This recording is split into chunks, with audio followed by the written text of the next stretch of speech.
to the 30-year plan for Greater Adelaide.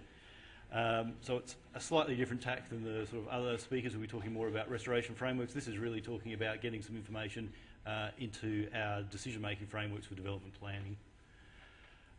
In terms of the outline, basically one of the issues that we've been concerned about is we've got a whole bunch of conservation values that we're aware of out there in landscapes that are not picked up anywhere in our current systems. We're looking at using an intervention ecology framework to try and recognise those things and then work out how we actually get them into sort of our policy regulatory system. So the foundations for why we're missing some of these values stem back to some of the foundational work in conservation biology, from island biogeography, the reserve design principles, and some of those percentage cover kind of estimates that are used. We've really almost got a bit of a binary view of landscapes, where we go, look, this area of vegetation, that's a patch, and we'll look at that, and then we've got these more developed landscapes within which that sits, and we sort of ignore those or tend to miss those, and the fact there might be conservation values in those areas. And the Larson cartoon does a pretty good job of summarising the way we sometimes see landscapes. That's led to all sorts of things like reserve design principles, some of those things. So while those foundations of conservation biology have been really important in terms of guiding delivery, in terms of regulatory reforms around protecting vegetation, around reserve acquisition, what they have led to is a bit of that binary worldview of this is conservation land and this is everything else. And part of that relates to perception issues. So we tend to look at a patch of vegetation and go, that's habitat, and then we try and assess its quality in terms of some sort of sense of naturalness, what we think is good and bad versus maybe what the biota think. There are some scale issues. This is a bit of a classic example here of, this is our vegetation mapping overlaid in this landscape, and here is some mapping of individual sort of woody vegetation. And you can kind of see someone's had to make a judgment call. They'll call this bit vegetation, they'll call that bit something else, but it's actually a continuum, and you can kind of see that here. There are areas here where you go, well, why wasn't that included? This is sparser country. So it is a continuum out there. It's not this binary view of habitat, non-habitat. There are dynamic issues as well. We tend to see patches as static, when in actual fact there's all sorts of dynamics going on in those systems, and there's also bias in our biological data sets. So these are two areas in the hills at the same scale. The little red dots are actually bird survey records. So in this landscape, in the sort of high rainfall central hills, you can see there's a fairly heavy density. This landscape in the sort of northeastern hills, there's probably about 2 or 3 survey points. So we've got some really strong bias. So the areas we actually look for our biota and our conservation values are very biased to what we think, where we think those values should be, rather than necessarily where they are in the landscape. So the implications of this is we often have an emphasis on patches and their condition measured by what we perceive their naturalness to be, as opposed to where the biota actually are and what they're using. But from field work, and Randall will be talking about this a little bit more, we can actually, when we go out to some of these areas that we would typically not target because we don't think they have conservation values, we're actually finding that the values are there, not necessarily the patches.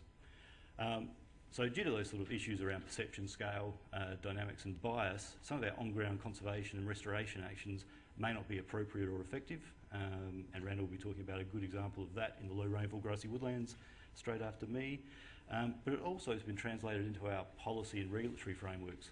So we've got frameworks that very much look at patches and the values of those patches rather than the broader landscapes and what might actually be out there, even in developed systems. So the path forward was to adopt a bit of an intervention ecology approach. And intervention ecology is a bit of a melting pot of sort of conservation biology, restoration ecology, and trying to get past some of the sort of biases in those existing frameworks by really focusing on where values are rather than where we think they should be, where our conservation values are, rather than where we think they should be, trying to understand the system dynamics, why those values are where they are, and adopting a bit of a more forward-thinking, goal-based approach. So we've been aware through fieldwork of where some of these values are in our landscapes, but what we were keen to do is, can we actually identify other areas from the data we have, albeit the biased data we have, so that we can actually work out where in the landscape conservation values might be maintained in developed areas where we wouldn't necessarily consider them as a conservation priority. There's been a framework that some people have pulled together, David Lindemeyer, Saul Cunningham and others, which is very much looking at why are these values hanging out in some of these landscapes? And they've considered it in terms of how modified is the landscape, in terms of the extent of human footprint, but also what's the contrast in those areas between what our development systems are compared to these historic systems in terms of structure and dynamics. And so that then actually sort of shows that in those areas where there's very high contrast between current land uses and what those systems were like historically, and they're very widespread, and that's the sort of space where traditional conservation biology, patch matrix kind of models probably work. All these other scenarios, you probably need to use a bit of a different framework. So we've tried to use this framework to see whether we can actually populate it by looking at what were our historic landscape types, what are the current landscapes like now, and can we actually look at the nature of this change and correlate that with what species are actually doing.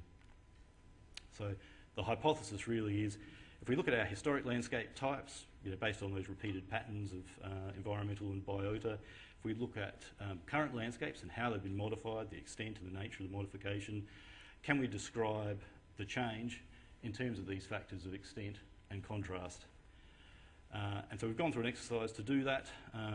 These are our sort of historic landscape types. There's about 40 odd different types that come out when you look at those repeated patterns. And here's what comes out. There's only about 12 sort of current landscape types based on this sort of land cover, the land use and the extent and the way they've been modified. So looking at a couple of the major landscape types within our region, you can see the lower rainfall grassy woodland landscapes typically have relatively low contrast between what they're like now and what they were historically like. They still retain scattered tree cover, they still have sort of that open ground foraging habitat, coarse woody debris, some of those sorts of features, which is quite different to some of that heathier, denser, high rainfall forest type country where the contrast is very different now. So if you want to use that land for development purposes, you really take out most of the biological components. Structure and function changes a lot. And then we wanted to test whether that framework actually gave us anything meaningful. So looking at actual species response. So we've pulled together the data on the species and their prevalence in those landscapes. We've looked at the trend data, both from quantitative work that's been done, but also the stuff that Sharon Gill and Pete Copley's group have done with expert workshops to identify what species we believe are declining in different areas. And we've brought those two things together so we can actually identify where are those landscapes, the red being the really high contrast landscapes, where we're actually not seeing those things of conservation concern anymore, and the green being those landscapes that might have been heavily modified extent-wise, but have a low contrast between how they've been modified, historic systems versus current systems, and we're actually finding high reporting rates of some of the species of conservation concern in those areas. So really what we're finding is this framework is actually quite useful when you look at the real data, and we find that we actually have high retention rates of some of those decliners in these scenarios of low contrast in comparison to those areas that have a high contrast. And looking at it another way, what we're sort of talking about is taking heathy forest type country and we're converting it into an open woodland structure. So you can imagine that's a very big change, and we're losing a lot of biota in there, and we can measure that effect. Compared to, say, open woodland landscapes where we're taking them structurally and partially in terms of dynamics as well from a situation that's not that dissimilar, even if some of the species have changed. We might have exotic pastures, we might have other components, but structurally and some of the function is still fairly similar.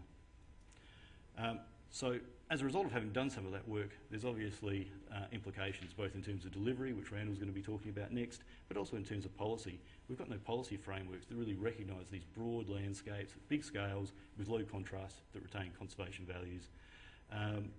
And this is probably the area people like Dave Lindenmayer have identified that these are some of these scenarios where we might see the next big range of losses of species because there aren't protection mechanisms in these landscapes. They can be modified quite heavily, and we're not even recognising some of the values that are there.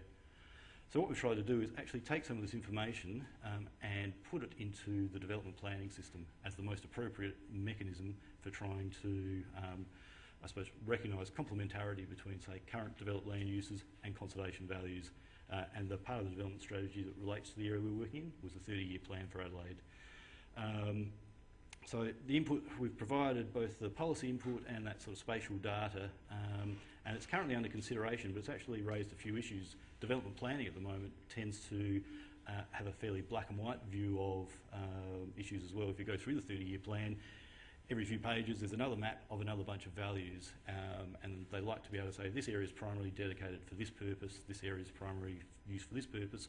What's harder to encompass are some of these things where there are complementarities, where you can say, look, this area is primarily used for primary production, but it retains these conservation values, and it's an issue that they're struggling with a little bit. In addition to the planning system, there's also some other actions that would help to maintain the conservation values of these landscapes. There's obviously the awareness raising, so people are familiar with the issues and the values that are in those landscapes. There's potentially the use of stewardship models to help act as a countervailing force for some of the market mechanisms that might lead to land use intensification. And obviously context-specific advice, where you can say, these are the particular values, these are the particular nature of the way in which this area is managed and developed. Here's the dynamics, and here's what we can do as a result to maintain these values into the long term, which Randall will be talking about on a more specific basis up next. And that's it for me. Thank you.